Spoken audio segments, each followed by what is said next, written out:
పక్కింటి వారి, ఎదురింటి వారి దిష్టి మనపై పడకుండా చేయాల్సిన పనులు. పక్కింటి వారి, ఎదురింటి వారి దిష్టి మనపై పడకుండా చేయవలసిన పనులు. దిష్టి అనేది అత్యంత భయంకరమైనది. మన చుట్టుపక్కల ఉండే వారి దృష్టి మనపై ఎక్కువ ప్రభావం చూపుతూ ఉంటుంది. అగ్ని ఏ వ్యక్తికి దగ్గరగా ఉంటుందో ఆ వ్యక్తికి కాలుతుంది.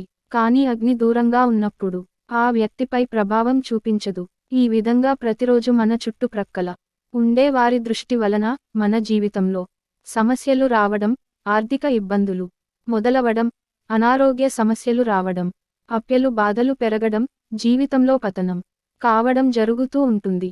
తిరుమలలో కూడా ప్రతిరోజు ఉదయం వెంకటేశ్వర స్వామికి దిష్టి తీస్తూ ఉంటారు. ఎందుకంటే భక్తుల చూప వలన కలియుగ దైవమైన వెంకటేశ్వర స్వామికి కూడా దిష్టి తగులుతుందని. అందుకోసం ప్రతిరోజు ఉదయం తిరుమల వెంకటేశ్వర స్వామికి దిష్టి తీస్తూ ఉంటారు. ఈ ప్రకారంగా చూస్తే మానవుడు దిష్టి ఎంతో ప్రమాదకరమని చెప్పవచ్చు. సాధారణంగా మన చుట్టూ ఉండేవారు మనపై రెండు అభిప్రాయాలను కలిగి ఉంటారు. ఒకటి మంచి అభిప్రాయం, మరొకటి చెడు అభిప్రాయం. ఈ చెడు అభిప్రాయం కలిగిన వ్యక్తులు మన చుట్టుప్రక్కన ఉండటం వలన మనపై వారు ద్వేషాన్ని కలిగి ఉంటారు. కావున వారు మనకి ఎటువంటి మంచి జరిగినా, మంచి పేరు వస్తున్నా, మంచి వస్తువులు కొనుక్కున్నా ఇలా మనం అనేక రకాలుగా బాగుపడుతూ ఉంటే అది సహించలేక మనపై వారు చెడు దృష్టిని పెడుతూ ఉంటారు. దీని వలన నానా సమస్యలు మనకు ఎదురవుతూ ఉంటాయి. మీన చుట్టుప్రక్కల ఉండే వారి దృష్టి మరింత తీవ్రంగా మనపై ప్రభావం చూపుతూ ఉంటుంది. ఎందుకంటే వారు తరచుగా మనకు కనిపిస్తూ ఉంటారు. మన జీవితాలను, మనం చేసే ప్రతి పనులను గమనిస్తూ ఉంటారు. కనుక వారి దృష్టి మరింత తీవ్ర ప్రభావాన్ని చూపిస్తూ ఉంటుంది. ఈ దిష్టిని పూర్తిగా తొలగించుకోవడానికి కొన్ని శక్తివంతమైన పరిహారాలు మనకు శాస్త్రాలలో వివరించడం జరిగింది. అయితే ఈ పరిహారాలను ప్రతి ఒక్కరూ కూడా చాలా తేలికగా చేసుకోవచ్చు. ముందుగా ఈ దిష్టిని గడపలోకి అడుగు పెట్టకుండా బయటే దాన్ని తిప్పికొట్టే ఒక శక్తివంతమైన పరిహారాన్ని ఇప్పుడు తెలుసుకుందాం. ఆ తర్వాత మనపై దృష్టి పడకుండా ఉండే పరిహారాన్ని తెలుసుకుందాం. మొదటి పరిహారం మన ఇంటిని రక్షిస్తుంది. ముందుగా మన ఇంటిపై దృష్టి పడకుండా చూసుకోవడం ముఖ్యం. మన ఇల్లు బాగుంటేనే అందులో సుఖంగా జీవించగలం. ఒక వ్యక్తి మా ఇంట్లో ఒక పెంటకుప్ప విడిచిపెడితే మన ఇల్లు ఎంత బాగున్నా కూడా మన ఇంట్లో ఉండే ఆ పెంటకుప్ప కారణంగా వచ్చే దుర్వాసన వల్ల ఇంట్లో సుఖంగా జీవించలేం. అదేవిధంగా ఎదుటివారి చెడు దృష్టి మనపై, మన ఇంటిపై పడితే అందులో ఉన్న మనం కూడా సుఖంగా జీవించలేం. ఈ నరదృష్టి మన ఇంటిపై పడకుండా ఉండాలంటే హనుమత్ దోష దృష్టి సంహారం అనే అత్యంత శక్తివంతమైన ప్రక్రియ ఒకటి ఉంది. ఇది చాలా తేలికైనది కూడా. ఈ పరిహారం అత్యంత తీవ్రంగా పనిచేస్తుంది. ఈ ప్రక్రియ చేసిన తర్వాత పంచముఖ హనుమాన్ యొక్క స్వరూపం ఇంటి చుట్టూ తిరుగుతూ ఉంటుంది. అందువలన ఎటువంటి దిష్టి గుమ్మం దాటి లోపలికి రాలేదు. ఈ ప్రక్రియను మంగళవారం లేదా శనివారం మాత్రమే చేయవలసి ఉంటుంది.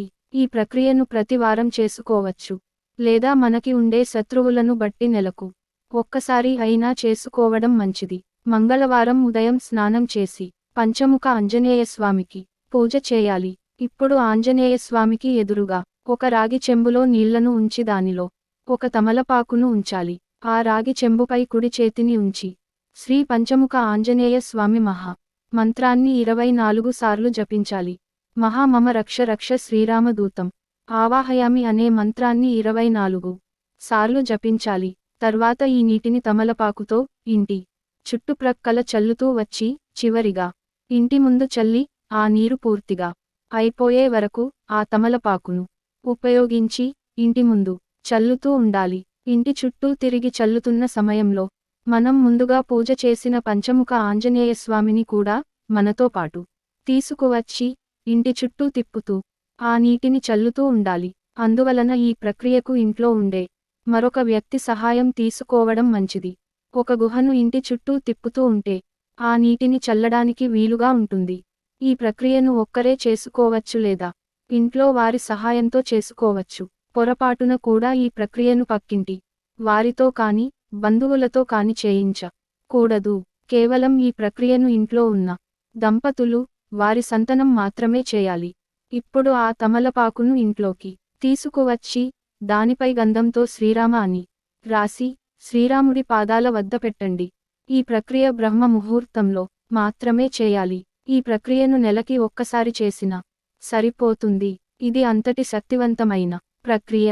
ఈ ప్రక్రియను చేసిన తర్వాత కొన్నిసార్లు రాత్రి సమయంలో ఇంటి చుట్టూ గాలి శబ్దం వినిపిస్తూ ఉంటుంది. ఎందుకంటే హనుమ వాయుదేవుడి అంశ. అందువలన వాయు రూపంగా పంచముఖ హనుమాన్ రక్షించడం జరుగుతుంది. ఈ పరిహారం చేసిన తర్వాత ఇంట్లో పూర్తిగా ప్రశాంత వాతావరణం ఏర్పడడం, మనసు తేలిక కావడం మనం గమనించవచ్చు. ఇక రెండవ ప్రక్రియ. ఈ ప్రక్రియ మనపై ఇతరుల దృష్టి పడకుండా కాపాడుతుంది. ఈ ప్రక్రియను హనుమత్ రాక్షసాంతక అని అంటారు. ఇది వ్యక్తిని భూత, ప్రేత, పిశాచాల నుండి అలాగే ఇతరుల నరదృష్టి నుండి పూర్తిగా రక్షణ కల్పిస్తుంది. ఈ పిశాచాలు అంటే దెయ్యాలు వంటివి కాదు, మనకి చెడు జరగాలని దృష్టి ఉన్న వ్యక్తిని కూడా పిశాచాలు అనే అంటారు. అటువంటి దృష్టిని ఈ పరిహారంతో చాలా తేలికగా తొలగించుకోవచ్చు. ఈ పరిహారం చేసే సమయంలో కొన్ని జాగ్రత్తలు తీసుకోవాల్సి ఉంటుంది.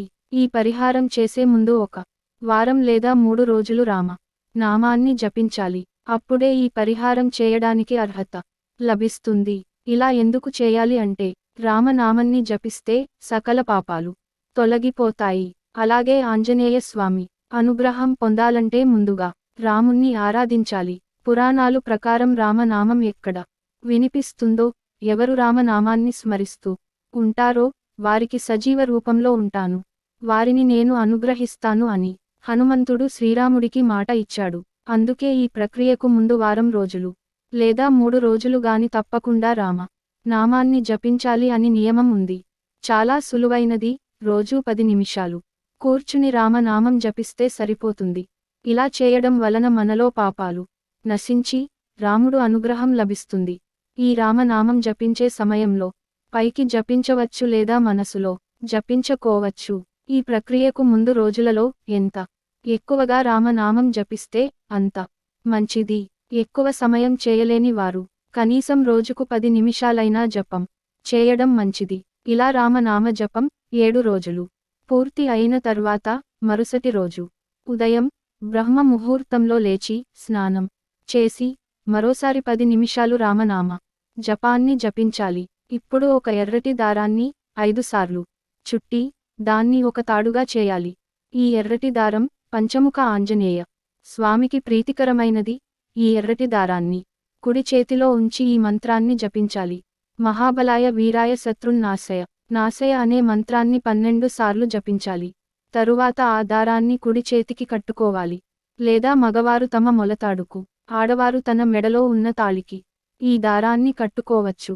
అలాగే ఈ దారాన్ని కట్టుకున్న వెంటనే మహాబలాయ వీరాయ శత్రున్నాశయ నాశయ అనే మంత్రాన్ని మరొక 12 సార్లు జపించాలి. ఈ దారాన్ని కట్టుకున్న తర్వాత ఆ రోజు ఇంటి నుండి బయటకు వెళ్ళకూడదు. ఆ దారాన్ని వాయుపుత్ర అస్త్రం అని అంటారు. వాయుపుత్ర అంటే వాయుదేవుడి కుమారుడైన హనుమంతుడు. అస్త్రం అంటే ఆయుధం, అంటే ఈ దారం. హనుమంతుడు ఆయుధం అని అర్థం. ఈ అస్త్రం మహాశక్తివంతమైనది. ఎంతటి తీవ్రమైన శత్రువైన సరే దీని ముందు నిలవడం అసాధ్యం అనే చెప్పాలి. ఎందుకంటే ఈ అస్త్రంలో కూడా హనుమ యొక్క వాయు శక్తి ఉంటుంది. ఈ వాయు శక్తి పిశాచి శక్తులను, దిష్టి దోషాలను తొలగించడంలో అత్యంత వేగంగా పనిచేస్తుంది. ఇతరుల చెడు దృష్టి మనపై పడకుండా ఇది మనకు పూర్తి రక్షణ కల్పిస్తుంది. ఈ తాడును కేవలం ఎరుపు రంగు దారంతో మాత్రమే చేయాలి. ఫ్రెండ్స్, ఈ వీడియో గనుక మీకు నచ్చినట్లయితే ప్లీజ్ లైక్ చేసి మీ ఫ్రెండ్స్కి షేర్ చేయండి. అలాగే మా కొత్త వీడియోస్ మీకు వెంటనే చేరాలంటే మన ఛానల్ని సబ్స్క్రైబ్ చేసుకొని పక్కనే ఉన్నటువంటి బెల్ ఐకాన్ని ప్రెస్ చేయండి. ధన్యవాదములు.